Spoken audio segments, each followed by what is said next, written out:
Vamos lá, tem alguma pergunta para eles? Podem se apresentar.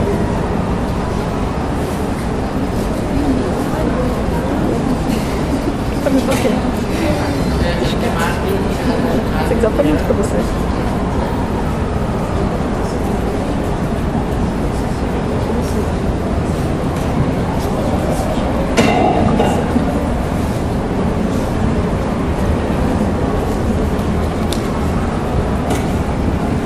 Quem não desligou o celular? Quem não desligou o celular?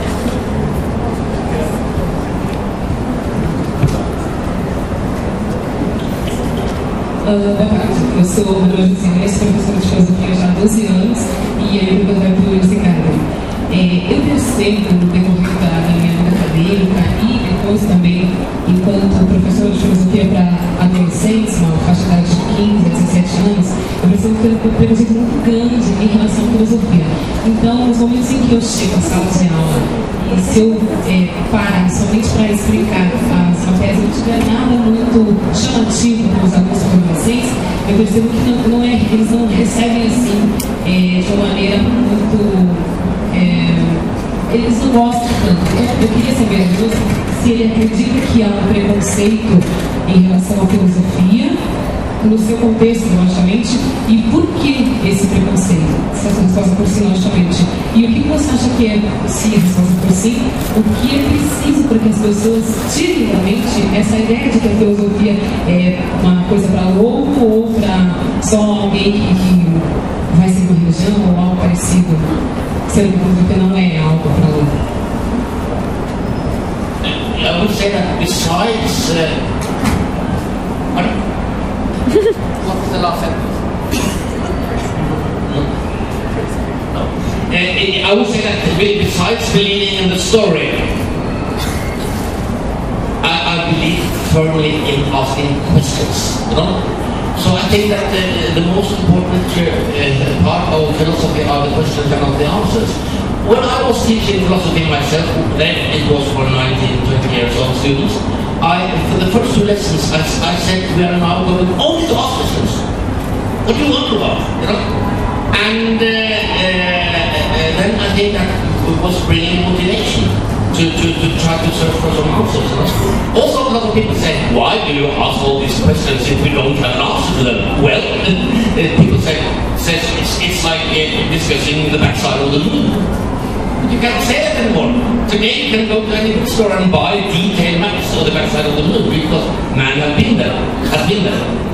So I believe I believe questions may also be more dangerous for dictatorships or for family structures, you know, like a father and a son are discussing, and in the end the boy is saying to the father, why?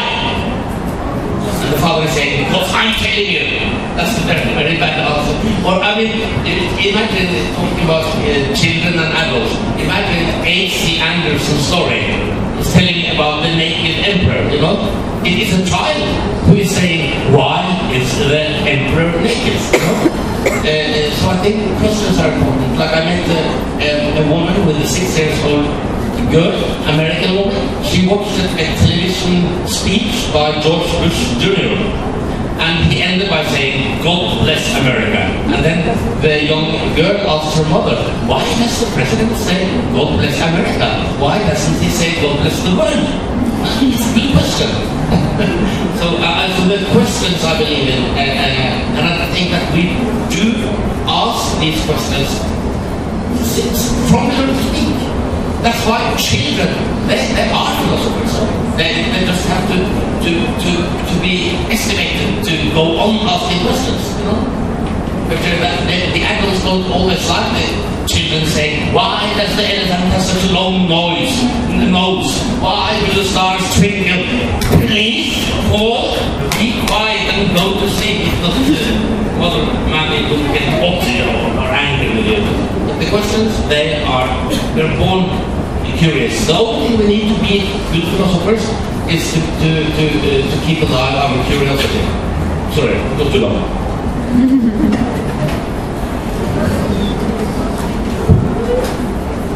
Oi. Meu nome é Renata, eu estou ingressando na carreira científica agora e eu gostaria de fazer uma pergunta para o Jostein. Eu li o seu livro, Mundo de Sofia, quando eu tinha cerca de 13 anos. Are you understanding? Não sei se eu li o seu livro quando eu tinha 13 anos, O Mundo de Sofia, e me apaixonei por filosofia. Eu me pergunto se uma história sobre a ciência seria tão diferente da história da filosofia, já que em algum momento as duas se cruzam na filosofia e a ciência. E você sempre fala que é fundamental fazer pergunta, e a ciência também se baseia nisso, fazer pergunta. Minha pergunta é, então, você já pensou em escrever um livro sobre a história da ciência, assim como a história da filosofia? E se seria diferente, caso você fizesse, seria tão diferente de Mundo de Sofia, por exemplo? Obrigada. I'll try to be brief. You know, actually, I believe that there is a lot of philosophy in natural science. A lot of these so-called ontological questions, like what is the nature of this universe and so on, these questions are today being debated among natural scientists and not anymore among philosophers. I don't read philosophy anymore. I only read astrophysics. I read the biology, the history of evolution of life on Earth and things like that. So I think that there is a lot of philosophy.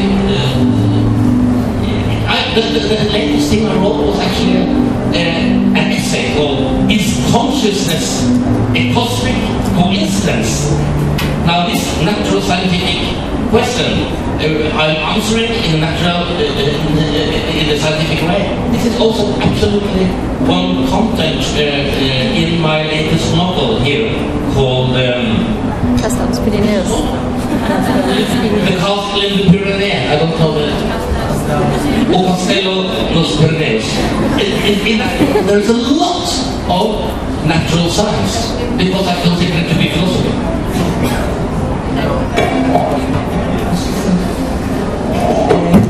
Oi. A minha pergunta vai mais pro John, mas eu acho que o Gaarder também deve ter alguma coisa a acrescentar. John, você escreve sobre assuntos às vezes bastante difíceis para crianças lerem, mas eu também vejo que você escreve de um jeito muito fácil para que elas compreendam.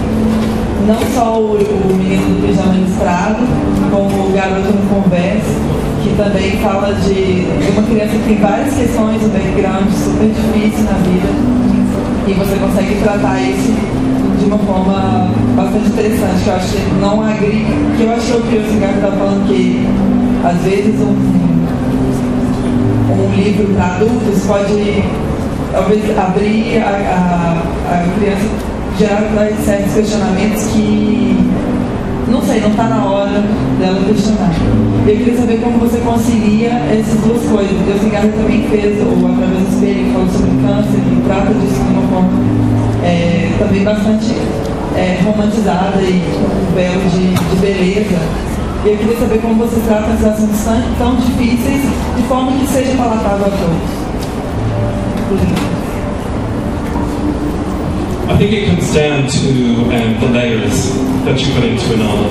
I remember when I was a child reading books that at the time I enjoyed, but I was aware in the back of my head that there was things I was missing and that I would like to go back again when I was a bit older and reread them.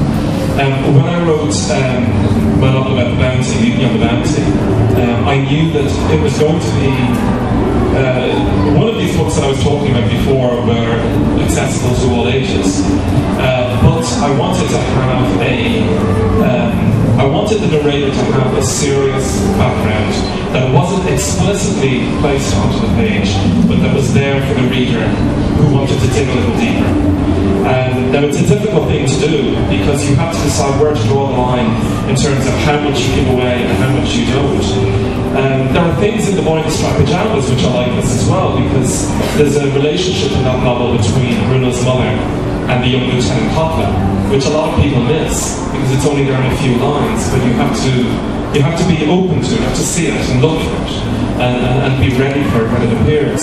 And so with the narrator of The Bounty, when he looks back to his younger days and the abuse he has suffered and the way he has had to make a living, it's not something that, say, a 12-year-old necessarily reading the book will understand, but the rest of it they should hopefully be swept along by. But hopefully, I think they would get to the end and think, there's something more there. You know, I remember reading The Grapes of Wrath when I was about 13, and beginning to understand about, you know, a third of it, but being swept along by the story in The Grapes of Wrath, but knowing that I was missing most of it and wanting to, you know, thinking one day I would go back and read this again and then I would understand it better.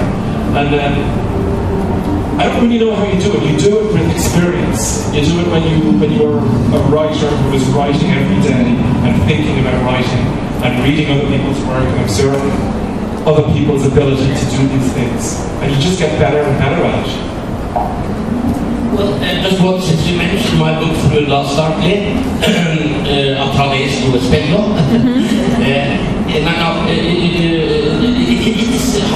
It is about a young girl who's actually dying, you know. And I've asked very often young readers, I love that book, they say, you know. But don't you think it was very sad? I mean, the girl is dying. In fact, I knew from the first page.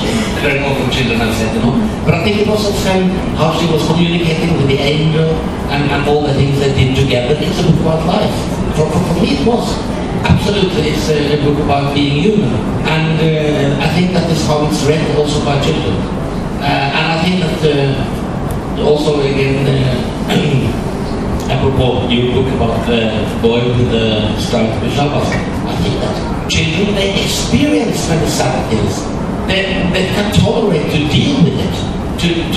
I think it's a right for children to read the books like The Boy with the Striped Pyjamas or the book Through a Glass Darkly.